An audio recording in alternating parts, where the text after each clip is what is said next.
तो देखिए, ये है प्रायिकता का पार्ट 2। पार्ट 1 में हमने प्रायिकता के बेसिक बारे में जानकारी प्राप्त की थी। प्रायिकता क्या है, उसकी परिभाषा क्या है, कितने प्रकार की घटनाएं होती हैं, घटनाएं क्या होती हैं, कैसे हो सकती है, कैसे नहीं हो सकती है। अब देखिए, प्रायिकता का पार्ट 2 है। यह वीडियो 11 और 12, 10 सभी के लिए उपयोगी है अभी तक। इसके बाद हम जो है 10 का अलग लेकर आएंगे प्रायिकता के एनसीईआरटी सवाल, 11 के सभी चैप्टर वाइज एनसीईआरटी क्वेश्चन अलग लेकर आएंगे, और 12 के सभी अलग से टॉपिक लेकर हम वीडियो लेकर आएंगे। तो अभी तक यह सभी के लिए उपयोगी है, यह बेसिक चल रहा है प्रायिकता का। आप देखिए यहाँ पर क्या है प्रायिकता का गणितीय निरूपण। अभी तक हमने प्रायिकता की केवल परिभाषा जानी थी, इसके क्या उपयोग है। अब यहाँ पर जानेंगे प्रायिकता को गणितीय रूप में किस प्रकार से व्यक्त कर सकते हैं। तो सबसे पहले देखिए, प्रायिकता को हम पी से व्यक्त करते हैं। पी मतलब होता है प्रोबेबिलिटी। क्लियर। तो पी इक्वल टू होता है अनुकूल घटना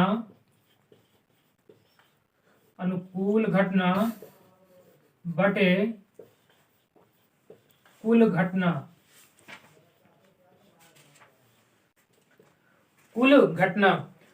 अनुकूल घटना, कुल घटना, इसको अगर हम लिखेंगे तो यहाँ पर अनुकूल मतलब हो जाएगा एन ई। मान लीजिए हमारी कोई अनुकूल घटना है, और कुल मतलब प्रतिशत समष्टि, जिसे हम उसके पहले यस से व्यक्त करते थे, तो यहाँ पर हो जाएगा एन यस। अनुकूल घटना बटे कुल घटना। मान लीजिए जिसमें आप किसी माता पिता के 2 संतानें हैं। क्लियर। तो वह मान लीजिए 2 संतानें हैं, पूछा जाए कि लड़का होने की प्रायिकता, तो कुल संतानें क्या हो गई, कुल घटनाएं उसकी हो गई। अनुकूल क्या हो गया, लड़का। तो लड़का कितना है, 1। टोटल संतानें कितनी है, 2। तो इसकी प्रायिकता कितनी हो जाएगी, 1/2। क्लियर। अब यहाँ पर एक क्वेश्चन और देखिए मजेदार। यदि कोई लड़का है तो उसके लड़की होने की प्रायिकता क्या हो जाएगी। कुल घटना कितनी है, 1, लेकिन उसकी लड़की होने की घटना कितनी है, 0, क्योंकि अनुकूल घटना, लड़का कभी लड़की नहीं हो सकता, इसलिए अनुकूल घटना कितनी हो जाएगी, 0, और कुल कितना है 1, तो कितना हो जाएगा, 0। ठीक। अब देखिए अगला क्वेश्चन, मान लीजिए जैसे कि किसी सिक्के को ऊपर उछाला गया, तो उसमें क्या आएगा, क्या तो हेड आएगा या तो टेल आएगा। तो यदि आपसे पूछा जाए किसी एक घटना के बारे में कि हेड आने की प्रायिकता या टेल आने की प्रायिकता, तो क्या हो जाएगा, अनुकूल घटना बटे कुल घटना। अनुकूल क्या हो जाएगी, मान लीजिए हेड आया, हेड कितने होते हैं, एक सिक्के पर 1 हो जाएगा। कुल घटना कितनी हो जाएगी, 2, तो यहाँ पर हो जाएगा पी इक्वल टू 1/2। इसको यदि हम प्रतिशत समष्टि यहाँ पर लिखेंगे इसकी, तो क्या हो जाएगी, हेड कॉमा टेल, या तो हेड आएगा या तो टेल। ये प्रतिशत समष्टि है। टोटल कितनी घटनाएं हैं, 2 अनुकूल घटना, और क्या पूछा है, हेड आने की घटना, तो यहाँ पर 1। तो प्रायिकता इसकी क्या हो गई, पी इक्वल टू 1/2। क्लियर। किसी कोई दिक्कत। अभी देखिए इसमें हम अच्छे से क्वेश्चन करेंगे, आप बने रहिए। देखिए एक बात और जान लीजिए प्रायिकता के बारे में। प्रायिकता के बारे में एक बात यह है कि इसका मान हमेशा 1 से कम होता है, 0 के बराबर भी हो सकता है, और 0 से छोटा। इधर देखिए 1 से कम, और इधर देखिए 0 से बड़ा होता है हमेशा। प्रायिकता का मान 0 के बराबर है, 0 से बड़ा। क्लियर। प्रायिकता का मान यदि कहीं पर ऋणात्मक दिया गया है तो यह असंभव नहीं है, क्योंकि कोई भी घटना 0 से नीचे नहीं जा सकती। और देखिए 1 से कम इसलिए हुआ क्योंकि सूत्र क्या होता है, अनुकूल घटना बटे कुल घटना। तो यहाँ पर देखिए प्रायिकता हमेशा 1 या 1 से बराबर होगी, 0 या 0 से बड़ी होगी। क्लियर। 1 से छोटी है या 1 के बराबर, 0 से बड़ी या 0 के बराबर, इससे कम नहीं जाएगी, इससे अधिक नहीं जाएगी। क्लियर। अनुकूल घटना मतलब कि कोई भी घटना घट रही है तो उसके कुल जो प्रतिशत समष्टि होगी उससे अधिक नहीं घट सकती। जैसे मान लीजिए कह दीजिए किसी पासे को फेंका गया, तो इसकी प्रतिशत समष्टि क्या हो जाएगी, 1 2 3 4 5 6। कुल कितनी घटनाएं हैं, 6। प्रतिशत समष्टि में इसके 6 अवयव हैं। अनुकूल मान लीजिए इसमें से कोई भी हो सकता है, 1 2 3 4 5 6, लेकिन 6 से अनुकूल नहीं हो सकता है। इसलिए जब ऊपर वाला नीचे वाले से बड़ा नहीं होगा तो हमेशा 1 से बराबर रहेगा या 1 से कम रहेगा। क्लियर। और या कभी भी इसमें घटनाएं या तो वो एक हो सकती हैं या तो कोई नहीं, लेकिन कभी भी ऋणात्मक में नहीं जाएंगी, इसलिए पी का मान कभी भी 0 से कम नहीं होगा। सभी समझ में आया। किसी को दिक्कत हो तो आप कमेंट कर दीजिएगा, आपको हम फिर समझा दें। देखिए प्रायिकता पर आधारित कुछ क्वेश्चन लेकर आए हैं। पहला क्वेश्चन जैसे कह रहा है कि एक सिक्के को 3 बार उछाला जाता है तो उस पर एकांतर क्रम में हेड और टेल आने की, शीर्ष और पुंछ आने की प्रायिकता ज्ञात कीजिए।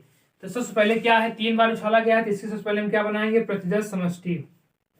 प्रतिशत समष्टि यहाँ पर हम बनाएंगे तो यहाँ पर देखिए 3 बार उछाला गया तो हेड आएगा, या हो सकता है दूसरे भी हेड आया हो, तीसरे भी हो सकता है हेड आया हो, या हो सकता है पहले फेड आया हो, दूसरे फेड आया हो, तीसरे पे टेल आया हो, या हो सकता है पहले फेड आया हो, दूसरे पे टेल आया हो, तीसरे पे टेल आया हो, या हो सकता है तीनों पे टेल आया हो,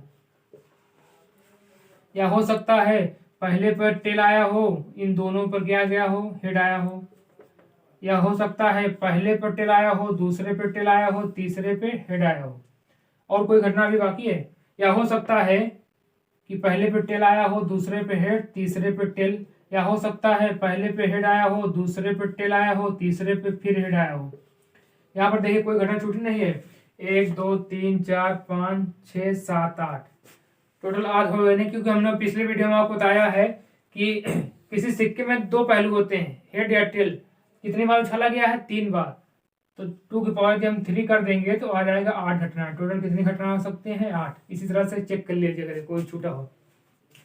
1 2 3 4 5 6 7 8।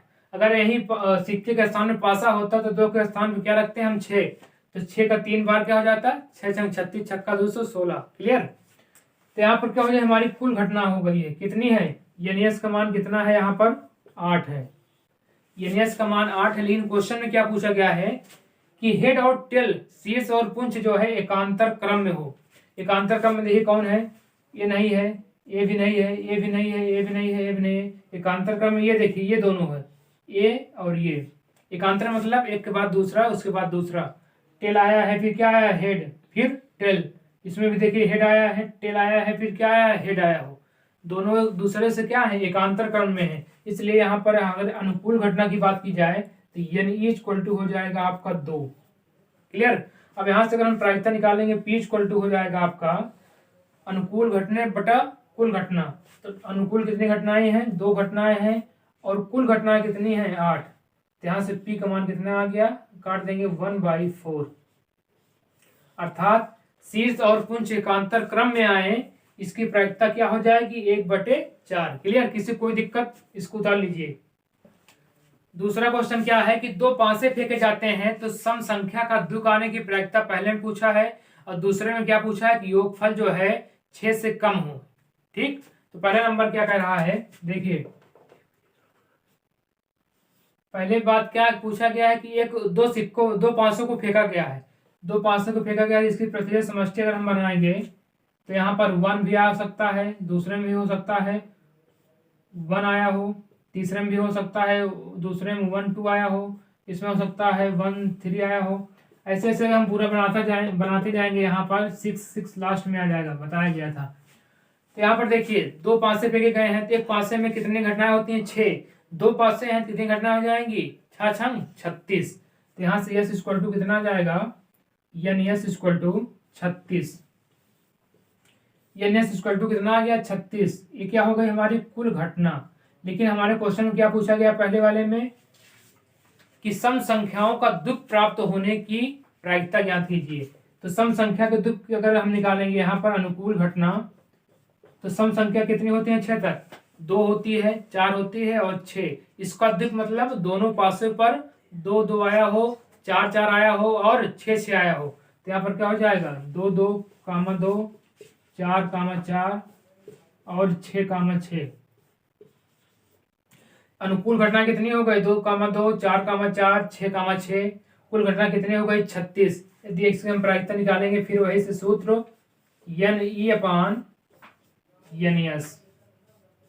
एन ई अपान एन एस। एन ई का मान कितना आया है, 1 2 3 हो जाएगा। एन एस का मान कितना है, 36।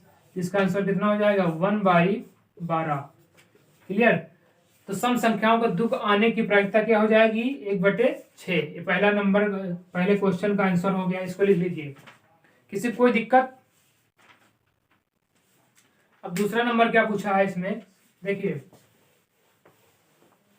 दूसरा नंबर क्या कह रहा है कि योगफल जो है 5 से फेंकने पर उनका जो योगफल आए वो हमेशा कितना हो, 6 से कम हो। योगफल अगर हम 6 से कम देखेंगे यहाँ पर, तो देखिए अनुकूल घटना यहाँ पर निकालिए। अनुकूल घटना क्या हो जाएगी, 6 से कम 1 1 भी आ सकता है, ये भी कितना है, 6 से कम है। 1 2 भी कितने से कम है, 6 से कम है। इसी तरह से यहाँ से 1 4 तक जाएगा, क्योंकि 1 5 पढ़ेंगे तो कितना आ जाएगा, 6 आ जाएगा, लेकिन क्या कहा है, 6 से कम हो। अब इसी तरह से हम क्या निकाल सकते हैं यहाँ पर, इसमें हो सकता है 2 1 आया हो, पहले में 2 दूसरे 1, दूसरे में इसी तरह से 2 2 आया हो। 2 कहाँ तक जाएगा, 2 5 तक, क्योंकि अगर 2 अगर 4 करेंगे 6 आ जाएगा। इस तरह से अगर पहले पे 3 आया हो तो ये क्या हो जाएगा, 3 1 हो सकता है, 3 2 हो सकता है। 3 3 करेंगे तो 6 हो जाएगा, केवल 2 तक। इसी तरह से हम 4 तक निकालेंगे, 4 1 आया हो, 4 2 करेंगे तो क्या हो जाएगा, 6 हो जाएगा, लेकिन 6 से कम कहा है। अगर यहीं से अगर हम 5 कर देंगे तो 5 1 6 हो जाएगा, तो इसका योगफल 6 से बराबर हो जाएगा, तो उसको नहीं लिखेंगे, यहीं तक। इनका देखिए योगफल जो है 6 से कम है, जो कि क्वेश्चन में पूछा गया है। तो यहाँ से यदि हम आप लिखेंगे अनुकूल घटना कितनी हो गई हमारी, गिनिए 1 2 3 4, इसको भी लिख लीजिए अगर लिखना हो। 1 3 हो जाएगा, यहाँ पर 4 हो जाएगा, और एक 5 छूटा था आगे, वो 5 हो जाएगा। क्लियर, 5 नहीं आएगा क्योंकि 6 हो जाएगा। ठीक, 3 4 तक ये हो जाएगा, 4 1 5, अगर यहाँ 5 कर देंगे 6 हो जाएगा। 2 1 हो गया, 1 2 3 4 5 6 7 8 9 10 11, टोटल कितनी अनुकूल घटनाएं हो गई, 11। यहाँ पर देखिए 2 1 3 है या नहीं, इसको 4 समझिए, 5 समझिएगा। अनुकूल घटनाएं कितनी हो गई, 11। और कुल घटना कितनी अभी निकली थी, एनएस का मान, एनएस का मान कितना निकला था, 36। तो इसकी प्रायिकता क्या हो जाएगी, हमें P = NE अपान NS। NE का मान कितना है, 11 है, NS का मान कितना है, 36 है। तो यहाँ से P = कितना आ गया, 11/36। इसकी क्या हो जाएगी, प्रायिकता, आंसर। किसी कोई दिक्कत। तो ये हमारे कुछ बेसिक क्वेश्चन थे, इन्हीं के आधार पर क्वेश्चन बनेगा। आगे हम जब कक्षा 11 और 12 के सभी चैप्टर वाइज क्वेश्चन लेकर आएंगे एनसीईआरटी में सॉल्यूशन, तो वहां पर और आपको अच्छी तरीके से समझ में आ जाएगा। अगर आपने पहली वीडियो नहीं देखी तो उसको भी जाकर देख लीजिए, ताकि आपका बेस जो है क्लियर हो जाए। तो मिलते हैं अगले नेक्स्ट वीडियो में।